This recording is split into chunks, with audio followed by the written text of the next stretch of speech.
աննախադեպ հոսք է արձանագրվել Բավրայի անցակետով Վրաստանից դեպի Հայաստան։ Այսինքն ուրիշ օրերի համեմատ այդ օրը հատկապես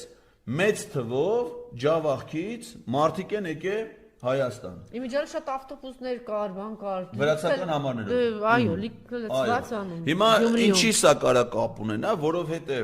ի տարբերություն համապետական ընտրությունների, ազգային ժողովի ընտրություններին,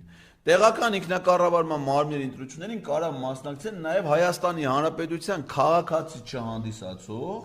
տվյալ համայնքում առնվազն 6 ամիս հաշվառված օտար երկրի քաղաքացիները։ Դա կարան լինեն հնդիկները, դա կարան լինեն Վրաստանի քաղաքացի մեր հայերը, այդ թվում ջավախքի, դա կարան լինեն, ենթադրենք, Ամասիայի բնակիչները, որոնք գնացել են բանի ԿՊ-ի համերգ կողքի, այսինքն ինչ են անում, մարդը ենթադրենք աշխատում է